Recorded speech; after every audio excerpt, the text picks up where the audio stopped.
Inch pipe PVC pipe ತಗೊಂಡು same ಆಗಿ equal ಆಗಿ ನಾನು ಕಟ್ ಮಾಡಿದ್ದೀನಿ. ಇದಕ್ಕೆ ನಾನು ಹ್ಯಾಂಡ್ ಕ್ಯಾಪ್ ಹಾಕ್ತಾ ಇದ್ದೀನಿ. ಈಗ ದಮ್ ಹಾಕಿ ಹ್ಯಾಂಡ್ ಕ್ಯಾಪ್ ಹಾಕಲಿಕ್ಕೆ ಹೀಗೆ ಹ್ಯಾಂಡ್ ಕ್ಯಾಪ್ ಹಾಕಿ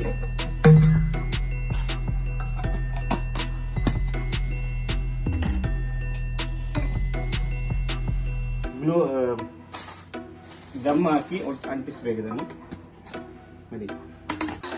ಈಗ ನೋಡಿ ಸ್ವಲ್ಪ ಬಿಸಿಲು ಬರ್ತಾ ಇದೆ.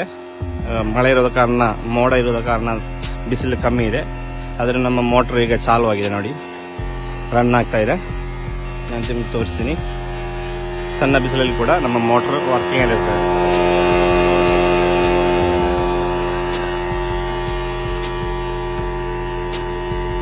ನೀವಿಲ್ಲಿ ನೋಡ್ತಾ ಇರುವುದು 12 ವೋಲ್ಟ್ 50 ವ್ಯಾಟ್ನ ಸೋಲಾರ್ ಪ್ಯಾನಲ್.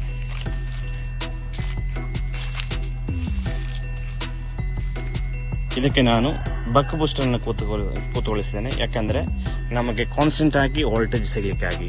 ನಮ್ಮ ಮೋಟರ್ 12 ವೋಲ್ಟ್ DC ಮೋಟರ್ ಆಗಿರೋದ್ರಿಂದ ನಮಗೆ 12 ವೋಲ್ಟೇ ಯಾವಾಗಲೂ ಬೇಕಾಗ್ತದೆ. ನಮ್ಮ ಸೋಲಾರ್ ಪ್ಯಾನಲ್ ಮ್ಯಾಕ್ಸಿಮಮ್ ಅಂದರೆ ಒಳ್ಳೆ ಬಿಸಿಲಿರುವಾಗ, ಅಂದರೆ ಮಿಡ್ ಡೇ ಆಗುವಾಗ 20 ವೋಲ್ಟ್ 19, 21 ಈಗೆಲ್ಲ ಹೋಗ್ತದೆ. ಹೀಗೆ ಜಾಸ್ತಿ ಆಗಿರೋದ್ರಿಂದ ನಮ್ಮ ಮೋಟ್ರನ್ನ ಲೈಫ್ ಸ್ವಲ್ಪ ಕಡಿಮೆ ಆಗ್ಬೋದು. ಅದಕ್ಕಾಗಿ ನಾನು ಬಕ್ ಬೂಸ್ಟರ್ನ ಕೂರಿಸಲಾಗಿದೆ. ಇದು ಯಾವಾಗಲೂ 12 ವೋಲ್ಟನ್ನೇ ನಮ್ಮ ಮೋಟ್ರಿಗೆ ಸೆಂಡ್ ಮಾಡ್ತಾ ಇರ್ತದೆ.